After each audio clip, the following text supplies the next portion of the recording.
ಅರ್ಜುನನಿಗೆ ಬಿಲ್ಲು ಬಾಣವಿದ್ಯೆ ಗೊತ್ತಿತ್ತು, ಭೀಮನಿಗೆ ಗದ ಇದ್ದೆ ಗೊತ್ತಿತ್ತು, ಹುಸೇನ್ ಬೋಲ್ಟ್ ಅಂತ ರನ್ನರ್ ನಿಮ್ಗೆ ಗೊತ್ತು, ಅವ್ರಿಗೆ ಕಾಂಪಿಟೆನ್ಸಿ ಜಾಸ್ತಿ ಇದೆ, ಇದುವರೆಗೂ ಯಾರು ಅವ್ರನ್ನ ವಿನ್ ಮಾಡೋಕ್ಕಾಗಲಿಲ್ಲ.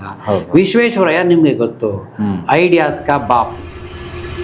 ಅದೇ ಥರ ನಿಮಗೆ ಅಬ್ದುಲ್ ಕಲಾಂ ಅವರು ಗೊತ್ತು, ಮೈಕ್ರೋ ಮ್ಯಾನೇಜ್ಮೆಂಟಲ್ಲಿ ಎಕ್ಸಲೆಂಟ್ ಆಗಿದ್ರು. ರತನ್ ಟಾಟಾ ಅವ್ರು ಗೊತ್ತು ನಿಮಗೆ, ಗ್ರೇಟರ್ ವಿಷನರಿ. ಸೊ ಹೀಗಿರಬೇಕಾದ್ರೆ ಪ್ರತಿಯೊಬ್ಬ ವ್ಯಕ್ತಿನೂ ಕೂಡ ಒಂದೊಂದು ಕೋರ್ ಕ್ವಾಲಿಟಿಗಳನ್ನು ಇಟ್ಕೊಂಡು ಹುಟ್ಟಿರ್ತಾರೆ. ಕೋರ್ ಕ್ವಾಲಿಟಿ ಅಂದರೆ ನಿಮ್ಮನ್ನು ಸದಾ ವಿನ್ ಮಾಡೋ ಅಂಥ ನಿಮ್ಮಲ್ಲಿರೋ ಒಂದು ನೇಚರ್. ಅದೇ ಥರ Sachin Tendulkar is a futuristic thinker ಅಂತ.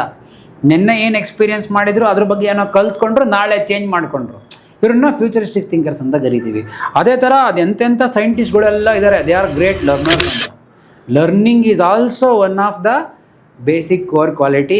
ಅಲ್ಲಿ ನಾವು ಕಾನ್ಫಿಡೆನ್ಸನ್ನು ಇಂಟರ್ಪ್ರಿಟ್ ಮಾಡೋಕ್ಕಾಗತ್ತೆ. ಲೈಕ್ ವೈಸ್ 10 ಕೋರ್ ಕ್ವಾಲಿಟಿಯಲ್ಲಿ ಪ್ರತಿಯೊಬ್ಬ ವ್ಯಕ್ತಿಗೆ ಟಾಪ್ 3 ರ್ಯಾಂಕಿಂಗ್ಸ್ ಯಾವುದು ಅಂತ ಗೊತ್ತು.